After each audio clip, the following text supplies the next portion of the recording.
Hello, my dear friends, and welcome to our cozy storytelling circle. Tonight's tale comes from the elegant pen of Madame d'Aulnoy, a remarkable French noblewoman who crafted enchanting stories in the gilded salons of 17th century Paris. Unlike the simpler folk tales of Brothers Grimm or the moral lessons of Hans Christian Andersen, Madame d'Aulnoy's stories shimmer with elaborate enchantments and dramatic twists that once captivated aristocratic audiences. The Yellow Dwarf first appeared in her collection Les Contes de Fées in 1697 and later found its way to the English-speaking children through Andrew Lang's beloved Blue Fairy book in 1889.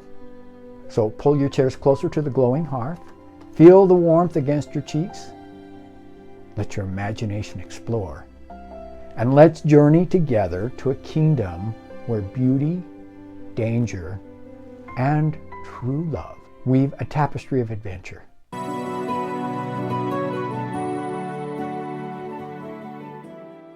Once upon a time, in a kingdom where fountains sparkled like liquid diamonds, and gardens bloomed with flowers whose perfume could make even the saddest hearts smile, there ruled a queen named Bellissima.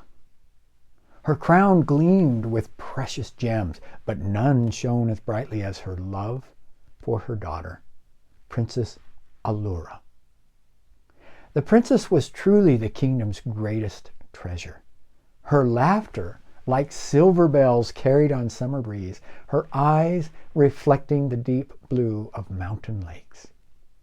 Such was her beauty that noblemen from every corner of the world journeyed across stormy seas and treacherous mountains, each hoping to win her hand in marriage. Yet Princess Allura, with a gentle smile that hid her growing weariness, turned away every suitor who arrived at the palace gates. "I cannot give my hand without first giving my heart," she would say, her voice soft but unyielding as silk-covered steel. Queen Bellissima's worry grew with each passing season. One crisp autumn morning, as golden leaves danced across the courtyard, and the air carried the first hint of winter's approach, she made a fateful decision. "I shall seek the counsel of the fairy of the desert," she whispered to herself, her breath forming tiny clouds in the cool air. This powerful fairy dwelled beyond the whispering mountains, in a land where the sky burned eternally in hues of amber and crimson. Though rumor spoke of the fairy's unpredictable nature, sometimes gentle as spring rain, other times fierce as winter storm, the queen believed such magical wisdom might solve her daughter's matrimonial dilemma. Disguised in rough woolen cloak that scratched against her skin, accustomed to the touch of silk, Queen Bellissima slipped away when the moon was but a silver sliver in the velvet sky. Her journey took her through an ancient forest where trees conversed in creaking whispers, their massive roots creating patterns across the springy moss. She waded through streams where water bubbled musically over smooth stones, cooling her tired feet. At last, beneath the sky that seemed painted with fire, fairy of the desert's crystal palace. Each facet of the massive structure caught the eternal sunset light, scattering it into 1,000 rainbow shards that danced across the sand. Inside, where the air tasted of exotic spices and distant dreams, Queen Bellissima approached the fairy with humility. Ageless being sat upon a throne of polished obsidian, her hair moving like smoke in an invisible breeze. "Great fairy," the queen said, bowing low, "I seek your wisdom. My daughter turns away all suitors who might be worthy of her hand." The fairy's smile curled like a cat, stretching in the sunlight. Those who meddle with destiny often find the price surprising. Are you prepared for my answer, regardless of what it might be? For my daughter's happiness, I would pay any price. The queen replied, a sudden chill racing down her spine despite the desert heat. With a wave of slender fingers, the fairy summoned a silver mirror that rippled like disturbed water. In its depths appeared a shocking figure, a dwarf no taller than a child, with skin that yellow hue of faded parchment, a hooked nose and sharp as falcon's beak, his eyes that glittered with cunning intelligence. Upon his misshapen head sat a tiny golden crown. The Yellow Dwarf, announced the fairy, her voice neither kind nor cruel. He is destined to become your daughter's husband. The queen's heart seemed to freeze mid-beat. Impossible, she gasped, forgetting her composure. A creature of trickery and mischief? This cannot be. The fairy's face darkened like storm clouds gathering over summer's field. The crystal walls seemed to close in, the air growing thick and difficult to breathe. You sought truth, and truth I have given. Reject it if you wish, but know this. Defiance will bring calamity to both your daughter and kingdom. Terror clutched at the queen's heart with icy fingers. She fled from the palace, the fairy's knowing laughter following her like an unwelcome shadow. Meanwhile, Princess Allura wandered alone through the royal gardens, seeking escape from the endless talk of marriage. The roses nodded their velvet heads in gentle breeze as if greeting her, while butterflies danced around her like living jewels. She had overheard the castle servants whispering of a secret orchard at the kingdom's edge, where golden apples glowed with captured sunlight. One bite, they said, would reveal a person's true destiny. Curiosity blazed within her like a newly kindled flame. Slipping past the drowsy guards, she made her way beyond the safety of the castle walls. After walking through meadows where wildflowers brushed against her silk skirts, leaving their sweet scent on the fabric, she spotted the orchard in the distance. Even from afar, she could see the unusual glow of the fruits, like dozens of tiny suns hanging from the twisted silver-barked trees. With her heart dancing against her ribs, Allura stepped into the enchanted grove. A strange hush fell, as if nature itself held its breath in anticipation. She plucked a particularly beautiful apple, its skin warm and almost pulsing in her palm. A sweet juice trickled down her chin from the first bite. The world transformed around her. A howling wind tore through the orchard, cold as midwinter. The ground split open with the sound like breaking bones, and from the crevice emerged the Yellow Dwarf.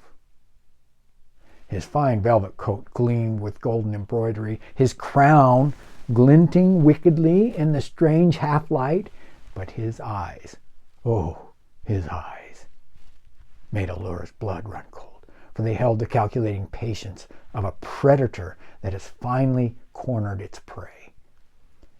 Princess Allura, he said, his voice surprisingly melodious despite its underlying rasp. At last we meet. By eating the fruit of my orchard, you have bound yourself to me. I would never wed such a creature, she cried, her words bursting forth before wisdom could temper them. The dwarf's face contorted with rage. Your mother sought the fairy of the desert's wisdom, yet denied my claim. Such defiance demands punishment. He clapped his yellow hands together with the sound like thunder. Reality warped around them as golden mist swirled about the princess. Her cries for help vanished into the roaring wind as she was drawn into the magical vortex, leaving behind nothing but a fallen golden apple, its bite already browning in the air. News of Princess Allura's disappearance spread throughout the kingdom like a wildfire in drought-stricken forest. Among those who heard the dreadful tidings was Prince Azur, whose kingdom lay beyond the Sapphire Sea. Though he had never met Allura, tales of her kindness had captured his imagination more than stories of her beauty. "I shall find Princess Allura, and I will bring her home safely," his voice echoing in the castle's great hall, as stained glass light painted his determined face in jewel tones. Armed with a sword blessed by sea fairies, its blade glimmering with inner blue light that sang softly to its wielder, Azur embarked on his quest. He traversed mountains passes, where the air grew so thin his lungs burned with each breath. He navigated forests where shadows moved with hunger in their eyes. He faced illusions that showed him his deepest fears, returning home empty-handed, failing when courage mattered most. At last, he reached the ferry of the Desert Crystal's palace. The eternal sunset cast long shadows across the sand like reaching fingers as he strode inside, his blessed sword drawn. "Return the princess," he demanded, his voice steady despite the fairy's intimidating presence. She laughed, the sound like crystal bells with discordant note hiding beneath their beauty. "The Yellow Dwarf possesses ancient twisted magic. To save your princess, you must risk everything, perhaps even your life." "For Princess Allura, I would face any peril," Azur replied without hesitation. Something like respect flickered in the fairy's emerald eyes. "Very well," she said. Summoning an enchanted chariot carved from a single pearlescent seashell, drawn by silver dolphins, whose intelligent eyes regarded the prince curiously. "This will carry you to beneath the waves to the Yellow Dwarf's hidden kingdom.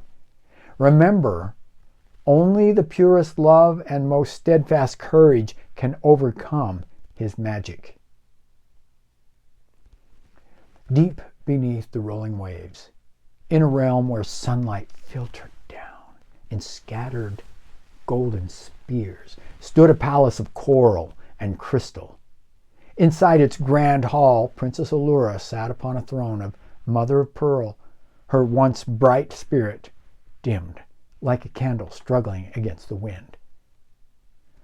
Nearby, the Yellow Dwarf paced frantically, yellow fingers twisting together his muttered incantations that made the surrounding water bubble and boil. When Prince Azur burst through the massive doors, his enchanted sword gleaming with blue fire, even underwater, the dwarf's eyes widened with genuine shock before narrowing with rage. "Foolish prince," he spat, words forming bubbles that rose toward the distant surface. "Do you believe you can defeat me?" To demonstrate his power, the dwarf conjured a terrible sea monster with razor-sharp teeth from the very water. Black lightning shot from his fingers, leaving trails of steam in their wake. The coral walls came alive, reaching toward Azur with jagged edges. But the prince stood firm, his enchanted sword before him. The blade's melody grew stronger, forming a shield of sound that turned aside the dwarf's increasingly desperate magic. Step by step, Azur advanced, his eyes never leaving his foe. With a shriek of rage, the Yellow Dwarf launched himself at the prince, but Azur was ready, his sword connected with one perfect arc, and for a heartbeat, everything froze. The water, the dwarf, even Allura on her throne. Then with a scream that shook the palace foundation, the Yellow Dwarf dissolved into golden dust that sparkled briefly before being carried away by the current. The spell binding Princess Allura shattered like glass, color returning to her gown and light to her eyes. With a cry of joy, she rushed into the arms of her rescuer. Their return to the kingdom brought celebration unlike any seen before. Streets bloomed with flowers, their sweet perfume filling the air as children danced and sang. Queen Bellissima embraced her daughter with tears streaming down her face, vowing never again to meddle with the forces beyond her own understanding. When the festivities had continued for days, Prince Azur knelt before Princess Allura in the great hall. Rainbow light from stained glass windows danced across them like courtiers watching breathlessly. "Princess Allura," he said, his voice clear and steady, "in our journey home, as we spoke of hopes and dreams, I found my heart captured not by the princess of legend, but by the woman of courage I have come to know." Allura's smile was the sunrise after the longest night. "My brave prince, you have shown me that true courage comes not from fearlessness, but from facing fear with an open heart. I would be honored to join my life with yours." Their wedding day sparkled with joy until the great doors swung open to reveal the fairy of the desert. Unlike before, her expression held solemn wisdom as she approached. "Love has triumphed today," she announced, "as it was always meant to do. But remember well this lesson. Destiny is not a straight path, but a winding river, and fate has many faces, some yet unseen." So Prince Azur and Princess Allura began their reign together, ruling with wisdom and compassion. Their love grew stronger with each passing season, like a tree with roots reaching deep into the soil. Yet they never forgot the fairy's warning. Facing each new challenge hand in hand, stronger together than they could ever be apart. So, my young friends, this ends our tale of the Yellow Dwarf, a story that reminds us that love requires not just warm feelings, but courage and wisdom in equal measure. Madame d'Aulnoy's stories often feature heroines who face magical challenges and princes who must prove themselves worthy through more than just their title or beautiful appearance. Unlike simpler fairy tales with perfect endings, her stories acknowledge that life continues with unexpected turns, even after the villain is defeated. As you drift off to sleep tonight, perhaps you'll dream of crystal palaces beneath eternal sunsets, or magical orchards with golden fruit. But remember also the fairy's final wisdom. True happiness comes not from avoiding life's trials, but from facing them with an open heart and steadfast courage. If our journey into Madame Aulnoy's magical world captured your imagination, please join me again by our digital fireside, where another enchanting tale awaits. Until then, may your dreams be sweet and your heart remain brave.